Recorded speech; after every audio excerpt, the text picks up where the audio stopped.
38 millions d'euros sur 4 ans, c'est le montant du contrat État-région signé à Paris au ministère des Outre-mer en présence du président de la République.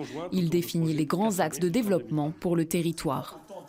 Le premier, c'est naturellement tout ce qui concerne l'eau et l'assainissement, avec un sujet sur le barrage de la Vigie et un autre très important sur le réseau eau et assainissement qui aujourd'hui arrive un peu en fin de vie et qui a besoin à la fois d'être réparé mais aussi d'être redimensionné au développement, notamment sur Saint-Pierre, sur Miquelon, c'est un peu moins problématique. Les personnes âgées aussi. Tout à fait, la collectivité a une priorité qui est la construction de la résidence autonomie puisqu'elle est seule sur ce dossier, donc on souhaite avancer. L'appel à projet sera lancé à la fin de l'année. C'est un chantier que l'on veut réaliser dans ces 4 ans. Parmi les autres priorités, l'innovation ou encore les investissements portuaires avec 9,5 millions d'euros budgétés, dont 2 tiers dès cette année pour le confortement des digues de Saint-Pierre. Le CETA, l'accord de libre-échange entre l'Union européenne et le Canada, est adopté par l'Assemblée nationale. Le texte divise jusque dans la majorité. Le député de l'archipel soutient le projet. Malgré la dérogation existante, le sénateur, lui, estime que le territoire n'a pas suffisamment été pris en compte.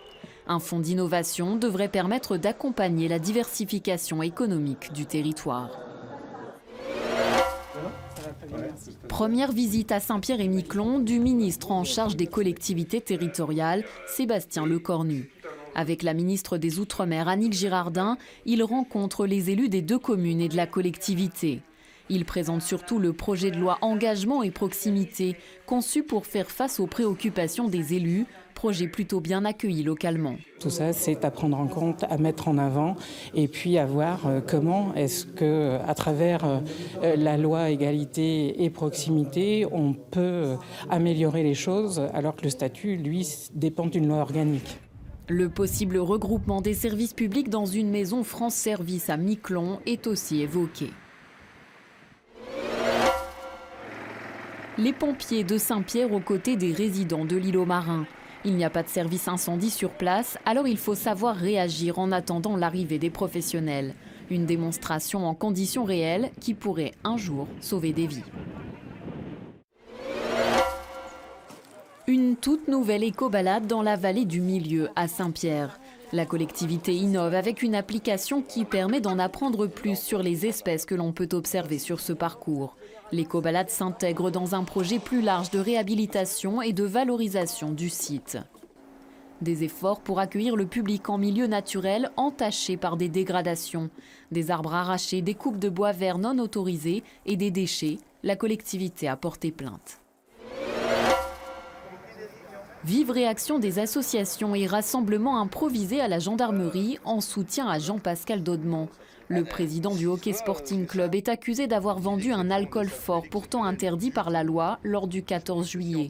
Le punch des missiles existe pourtant depuis 32 ans et permet surtout à l'association de récolter des fonds nécessaires au bon fonctionnement du club. La ministre des Outre-mer annonce finalement la possibilité d'une dérogation, comme c'est le cas en Martinique ou en Guadeloupe. L'été, les rendez-vous sont nombreux. 10 boutiques et 152 tenues à découvrir. Vitaville renouvelle son défilé de mode. À Langlade, le Dune Fest fait de nouveau le plein avec près de 2000 personnes présentes sur la dune pour cette 7e édition. L'organisation est vraiment bonne, les groupes de musique, le concours de homards, etc. Même dans l'après-midi, c'est vraiment une bonne ambiance. En fait, on campe juste derrière, comme ça on n'est pas loin, on peut faire des allers-retours et être toujours là tout le week-end. Des artistes locaux et de la région, une ambiance conviviale et même un feu d'artifice. Une recette qui semble fonctionner est partie pour durer, tout comme le festival du homard. Pour la première fois, 500 crustacés sont proposés au public avec des tables installées dans une rue piétonne. Une initiative du club de hockey sur glace, les Vikings, désormais inscrite à l'agenda estival. Fouler les planches du festival d'Avignon. Un rêve pour ces 8 adolescents choisis pour jouer Anna, femme de bourreau, dans le off de cette manifestation de théâtre très prisée. À leur côté, Anaïs Ebrard qui a écrit et mis en scène la pièce. Une expérience scénique inoubliable et des moments forts pour ces comédiens en herbe. Et ça rigole, et ça picole. À la Forge-le-Bailly ou sur l'îlot Marin, le collectif Pandar plonge les spectateurs dans le passé de l'archipel. La guerre ou l'histoire de la Grande Pêche sont racontées à travers des lettres imaginaires interprétées par un duo de comédiens. Des spectacles appréciés pour leur originalité.